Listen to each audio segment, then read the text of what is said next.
Hello and welcome to another Purveyor of Light Photoshop quick tip. Today is Sunday, one of my favorite days. We're going to do a creative edit, which means absolutely nothing is forbidden. I can be as extreme as I like on the edit, and we're going to turn around and use this photo here from Yosemite, and we're going to do a creative edit. Chose this photo for a very specific purpose because it may look okay in a very small format, but when you zoom it in, you can see that it actually has some motion blur.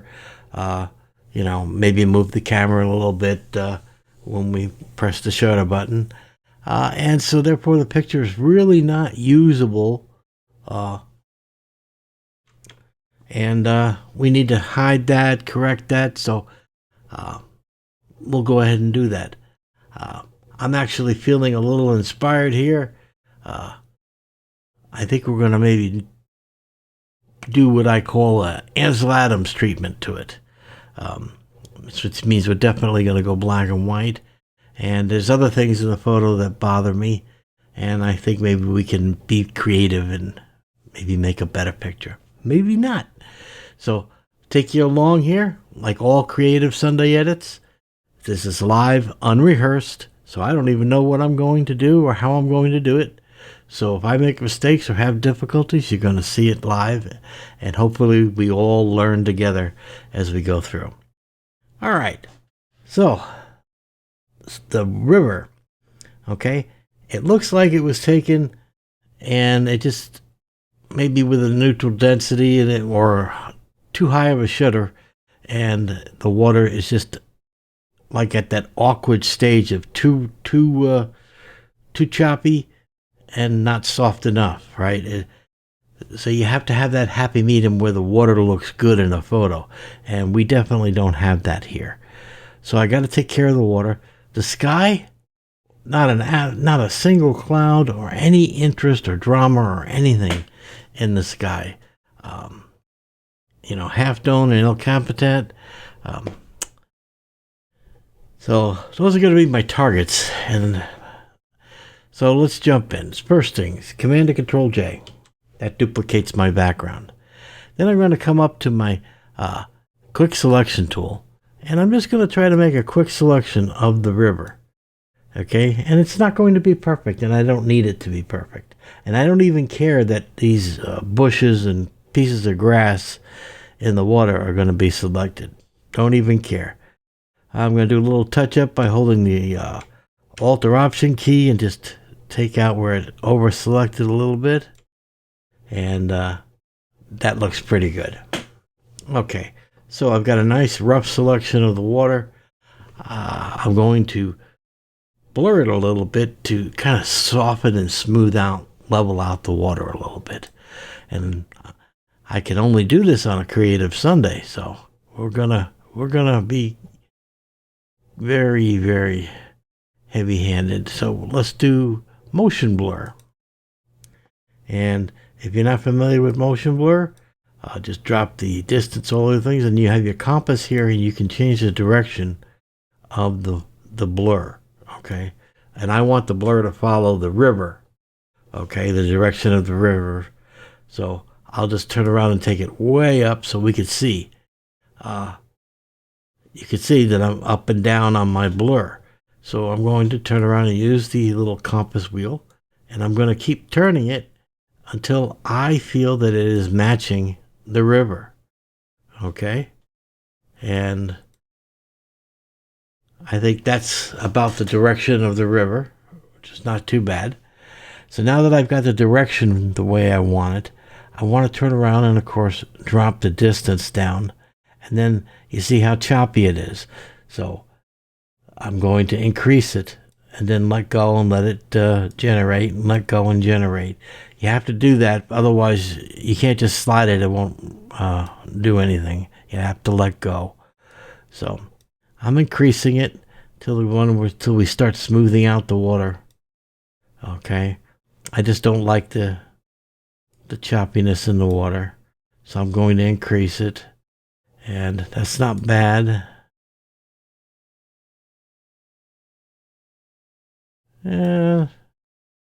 And I'm going to say about -8 degrees and 172 on the distance. And hit OK. All right, Command and Control D to deselect. And there we have taken care of the riverbed. Okay, and again, because I know that I'm going to do a black and white conversion eventually, I'm not worried about blending or anything else like this. Okay, next, I am going to do a sky replacement, and I'm going to pick a sky from my private sky library. And so with that layer selected, I'm going to edit. I'm going to go sky replacement, and I want to pick a very dramatic sky. And if you don't have a library, start today. Okay, everybody's got a cell phone. Everybody's walking around with it in their pocket everywhere they go. When you're out and about shopping, doing things, just check out the sky. If it's interesting, pull out your phone, snap a photo, bring it home, and start building up a collection. Okay, I've got literally hundreds, if not thousands, of photos. Okay, and you can turn around and just see what's looking good. Okay, so again, just come through your library and find one that goes with this. Now, I am not concerned about the color, okay, or the tones or anything else like that, because I plan on making this a black and white. So the colors are just not going to matter. What I'm looking for is interest, drama, okay? And I do want to pay attention to the light direction and so forth to make sure that I don't have the clouds going in the wrong light direction and that. And you could spend hours. I'm not going to. I don't want to bore you. But I have some seriously stormy here. And that's looking pretty good. That's not too bad.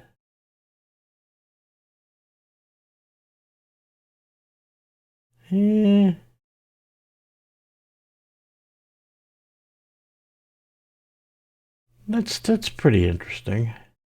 Goes well.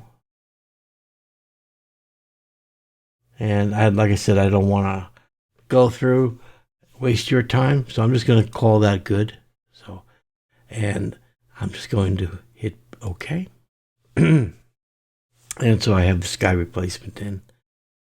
And that's one of the nice features that, Adobe has done. They've really perfected the sky replacement for, I'd say, 90% of photos. I mean, there are some photos that still won't work well, but in this case, she's worked very well for us. Okay, so we've got the river corrected. We've got a nice corrective size, clouds. We've got some more drama. Now we're going to turn around and start doing some edits to try to bring some of the blur from being seen and do some blending, correcting, and so forth. Well, let's start out with a black and white adjustment layer. We'll see how that works. We'll start with that first. I'll take that up there, put the sky replacement up, and I'm going to go black and white. And atypical, by default, it's a flat, uninteresting black and white. And even if I open it up,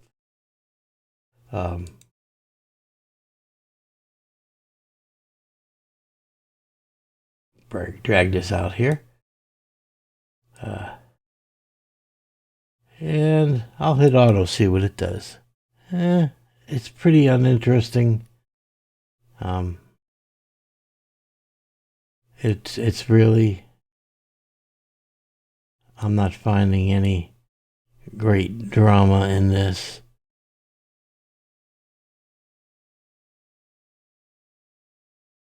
I'm not loving it. So I'm going to get rid of that. I'm going to throw that black and white layer away. And I am going to try a a gradient map. I like gradient maps for black and white conversions sometimes. So I'm going to come up and hit the gradient map, and I get to choose the processing. And you can already see what by default here, it does a fantastic job of what calling the drama into it. You have linear, which of course is very close to a default black and white, and a classic. Okay, classic I tend to hang around with and like, but also conceptual I like as well. Okay, and it makes a pretty good, interesting thing. Now, you can also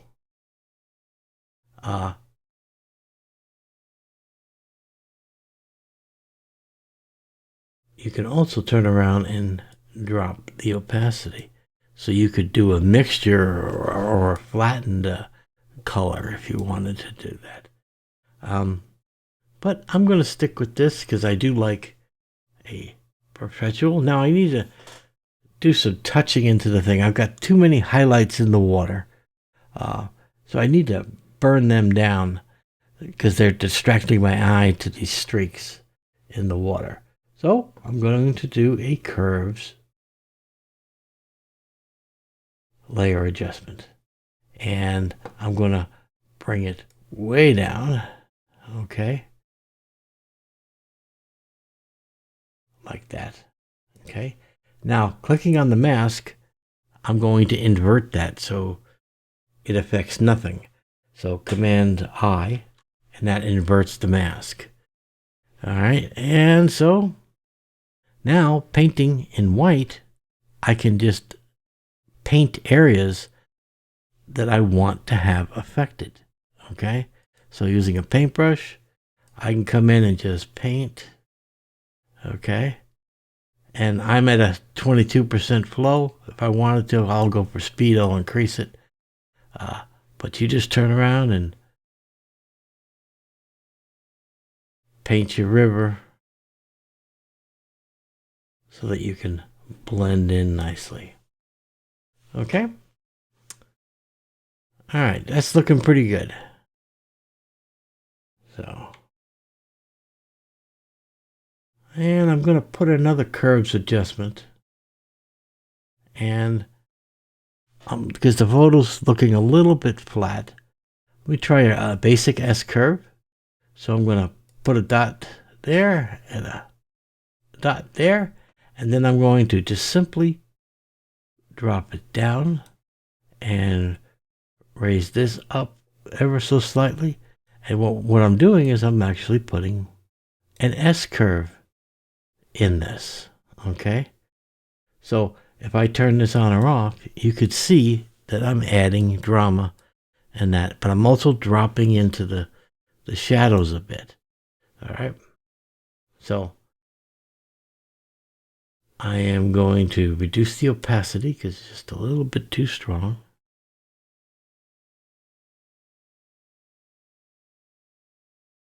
And see how I like that. Subtlety looking pretty good. And then I'm thinking maybe some grain to age the photo a little bit. See, we've already got the Ansel Adams look, okay? But now we need to turn around and just age it a little bit.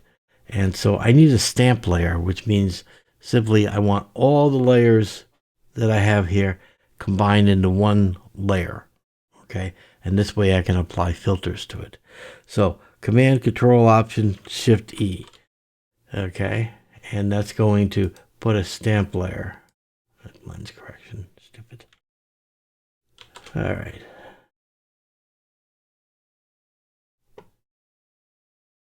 And that puts us up on a single layer. I can do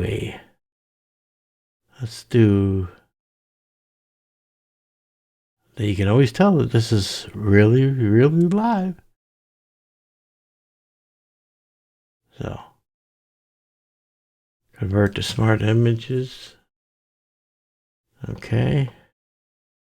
And blur gallery, distort, stylize.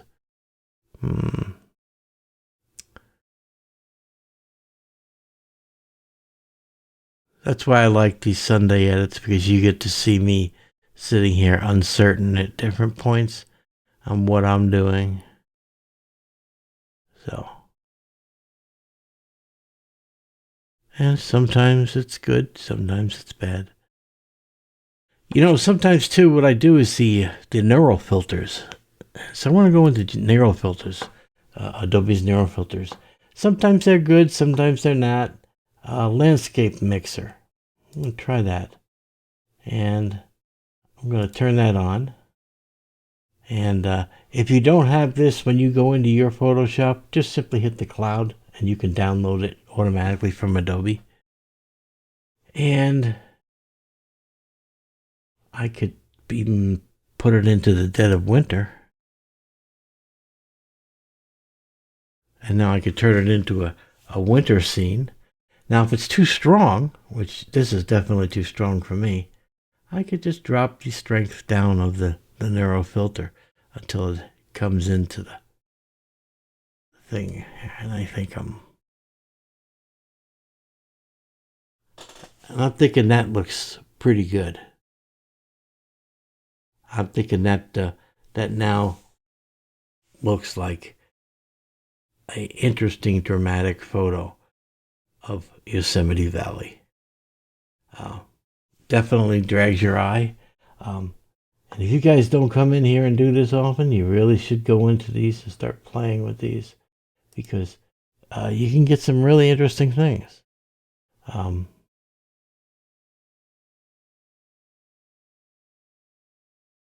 And the beauty of it is there's no harm, no foul. Drop the strength down.